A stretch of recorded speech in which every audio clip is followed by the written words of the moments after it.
Revista Espírita. Jornal de Estudos Psicológicos. Ano e fevereiro de 1858 no 2.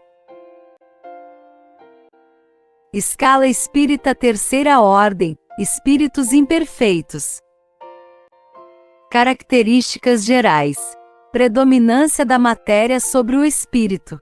Propensão para o mal, ignorância, orgulho, egoísmo e todas as paixões que lhes são consequentes. Têm a intuição de Deus, mas não o compreendem. Nem todos são essencialmente maus. Em alguns há mais leviandade, irreflexão e malícia do que verdadeira maldade. Os não fazem o bem nem o mal, mas, pelo simples fato de não fazerem o bem, já denotam a sua inferioridade. Outros, ao contrário, se comprazem no mal e se rejubilam quando uma ocasião se lhes depara de praticá-lo. Neles a inteligência pode achar-se aliada à maldade ou à malícia, seja, porém, qual for o grau que tenham alcançado de desenvolvimento intelectual. Suas ideias são pouco elevadas e mais ou menos abjetos seus sentimentos. Restritos conhecimentos têm das coisas do mundo espírita, e o pouco que sabem se confunde com as ideias e preconceitos da vida corporal. Acerca dessas coisas, não nos podem dar senão noções falsas e incompletas. Entretanto, nas suas comunicações, mesmo imperfeitas, o observador atento encontra a confirmação das grandes verdades ensinadas pelos espíritos superiores. Na linguagem de que usam se lhes revela o caráter. Todo espírito que, em suas comunicações, trai um mau pensamento, pode ser classificado na terceira ordem. Conseguintemente, todo mau pensamento que nos é sugerido vem de um espírito dessa ordem. Eles veem a felicidade dos bons e esse espetáculo lhes constitui incessante tormento, porque os faz experimentar todas as angústias que a inveja e o ciúme podem causar. Conservam a lembrança e a percepção dos sofrimentos da vida corpórea, e essa impressão é muitas vezes mais penosa do que a realidade. Sofrem, pois, verdadeiramente, pelos males de que padeceram em vida e pelos que ocasionaram aos outros. E como sofrem por longo tempo, julgam que sofrerão para sempre. Deus, para puni-los, quer que assim julguem. Podem ser divididos em 4 grupos principais. Nona classe. Espíritos impuros. São inclinados ao mal, de que fazem o objeto de suas preocupações. Como espíritos, dão conselhos pérfidos, sopram a discórdia e a desconfiança, e se mascaram de todas as maneiras para melhor enganar. Ligam-se aos homens de caráter bastante fraco para cederem às suas sugestões, a fim de induzi-los à perdição, satisfeitos com conseguirem retardar-lhes o adiantamento, fazendo-os sucumbir nas provas por que passam. Nas manifestações, dão-se a conhecer pela linguagem. A trivialidade e a grosseria das expressões, nos espíritos, como nos homens, é sempre indício de inferioridade moral, se não também intelectual. Suas comunicações exprimem a baixeza de seus pendores, se tentam iludir falando com sensatez. Não conseguem sustentar por muito tempo o papel, e acabam sempre por se traírem. Alguns povos os arvoraram em divindades maléficas, outros os designam pelos nomes de demônios, maus gênios, espíritos do mal. Quando encarnados, os seres vivos que eles constituem se mostram propensos a todos os vícios geradores das paixões vis e degradantes, a sensualidade, a crueldade, a felonia, a hipocrisia, a cupidez, a avareza sórdida. Fazem o mal por prazer, as mais das vezes sem motivo, e por ódio ao bem, quase sempre escolhendo suas vítimas entre as pessoas honestas. São flagelos para a humanidade, pouco importando a categoria social a que pertençam, e o verniz da civilização não os forra ao opróbrio e à ignomínia. Oitava classe: espíritos levianos. São ignorantes, travessos, irrefletidos e zombeteiros. Metem-se em tudo, a tudo respondem, sem se incomodarem com a verdade. Gostam de causar pequenos desgostos e ligeiras alegrias, de aborrecer, de induzir maliciosamente em erro, por meio de mistificações e de espertezas. A esta classe pertencem os espíritos vulgarmente tratados de duendes, trasgos, gnomos, diabretes. Acham-se sob a dependência dos espíritos superiores, que muitas vezes os empregam, como fazemos com os nossos servidores. Mais que outros, parecem ligados à matéria, e ser os principais agentes das vicissitudes dos elementos do globo, quer vivam no ar, na água, no fogo, nos corpos sólidos ou nas entranhas da terra.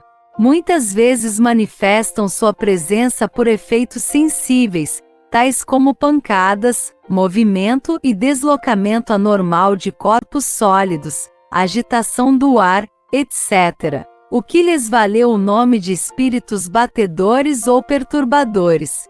Reconhece-se que tais fenômenos não se devem a uma causa fortuita e natural, quando têm um caráter intencional e inteligente. Todos os espíritos podem produzir esses fenômenos, porém os espíritos elevados em geral deixam essas atribuições aos inferiores, mais aptos às coisas materiais que às inteligentes. Em suas comunicações com os homens, a linguagem de que se servem é, por vezes, espirituosa e faceta, mas quase sempre sem profundidade.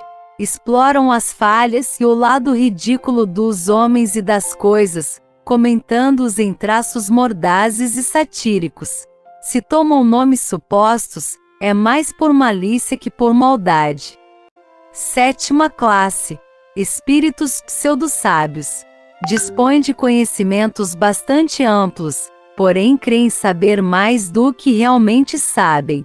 Tendo realizado alguns progressos sob diversos pontos de vista, a linguagem deles aparenta um cunho de seriedade, susceptível de iludir com respeito às suas capacidades e luzes. Mas, em geral, isso não passa de reflexo dos preconceitos e ideias sistemáticas que nutriam na vida terrena. É uma mistura de algumas verdades com os erros mais absurdos, através dos quais penetram a presunção, o orgulho, o ciúme e a obstinação, de que ainda não puderam despir-se. Sexta classe: espíritos neutros, nem bastante bons para fazerem o bem, nem bastante maus para fazerem o mal.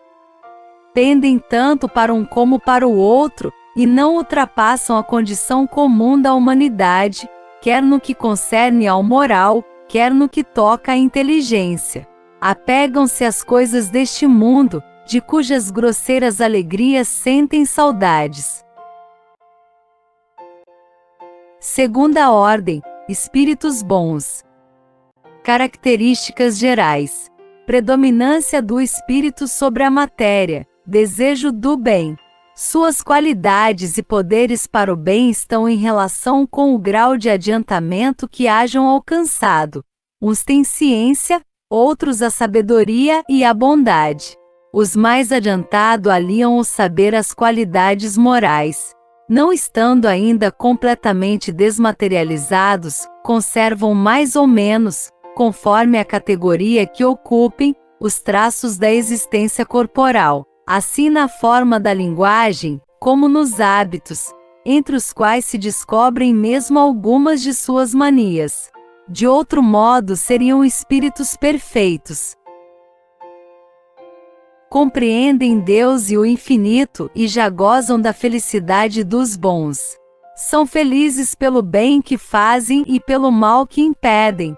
O amor que os une lhes é fonte de inefável ventura, que não tem a perturbar. lá nem a inveja, nem os remorsos, nem nenhuma das paixões más que constituem o tormento dos espíritos imperfeitos. Todos, entretanto, ainda têm de passar por provas, até que atinjam a perfeição absoluta. Como espíritos, suscitam bons pensamentos, desviam os homens da senda do mal, protegem na vida os que se lhes mostram dignos de proteção e neutralizam a influência dos espíritos imperfeitos sobre aqueles a quem não é grato sofrê-la. Quando encarnados, são bondosos e benevolentes com os semelhantes. Não os movem o orgulho, nem o egoísmo ou a ambição. Não experimentam ódio, rancor, inveja ou ciúme e fazem o bem pelo bem. A esta ordem pertencem os espíritos designados, nas crenças vulgares, pelos nomes de bons gênios, gênios protetores, espíritos do bem. Em épocas de superstições e de ignorância, eles han sido elevados à categoria de divindades benfazejas. Podem, igualmente, ser divididos em 4 grupos principais. Quinta classe: espíritos benévolos. A bondade é neles a qualidade dominante. Apraz-lhes prestar serviço aos homens e protegê-los. Limitados, porém, são os seus conhecimentos. Hão progredido mais no sentido moral do que no sentido intelectual. Quarta classe: espíritos de ciência distinguem-se especialmente pela amplitude de seus conhecimentos. Preocupam-se menos com as questões morais, do que com as de natureza científica, para as quais têm maior aptidão. Entretanto, só encaram a ciência do ponto de vista da sua utilidade, e jamais dominados por quaisquer paixões próprias dos espíritos imperfeitos. Terceira classe: espíritos de sabedoria. As qualidades morais da ordem mais elevada são o que os caracteriza. Sem possuírem ilimitados conhecimentos, são dotados de uma capacidade intelectual que lhes faculta juízo reto sobre os homens e as coisas. Segunda classe: espíritos superiores. Esses em si reúnem a ciência, a sabedoria e a bondade. Da linguagem que empregam se exala sempre a benevolência. É uma linguagem invariavelmente digna, elevada e muitas vezes sublime. Sua superioridade os torna mais aptos do que os outros a nos darem as mais justas noções sobre as coisas do mundo incorpóreo, dentro dos limites do que é permitido ao homem saber. Comunicam-se de bom grado com os que procuram de boa fé a verdade, e cuja alma já está bastante desprendida das ligações terrenas para compreendê-la. Afastam-se, porém, daqueles a quem só a curiosidade impele, ou que, pela influência da matéria, são desviados da prática do bem. Quando, por exceção, encarnam na Terra, é para cumprir missão de progresso, e então, nos oferecem o tipo da perfeição a que a humanidade pode aspirar neste mundo. Primeira ordem: espíritos puros. Características gerais: nenhuma influência da matéria, superioridade intelectual e moral absoluta, com relação aos espíritos das outras ordens. Primeira classe: classe única. Os espíritos que a compõem percorreram todos os graus da escala e se despojaram de todas as impurezas da matéria, tendo alcançado a soma de perfeição de que é susceptível a criatura, não tem mais que sofrer provas, nem expiações, não estando mais sujeitos à reencarnação em corpos perecíveis, realizam a vida eterna no seio de Deus. Gozam de inalterável felicidade, porque não se acham submetidos às necessidades, nem às vicissitudes da vida material. Essa felicidade, porém, não é a de ociosidade monótona, a transcorrer em perpétua contemplação. Eles são os mensageiros e os ministros de Deus, cujas ordens executam para a manutenção da harmonia universal. Comandam a todos os espíritos que lhes são inferiores, auxiliam-nos na obra de seu aperfeiçoamento e lhes designam as suas missões.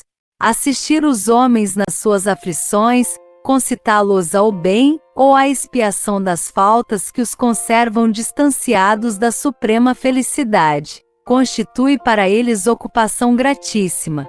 São designados às vezes pelos nomes de anjos, arcanjos ou serafins.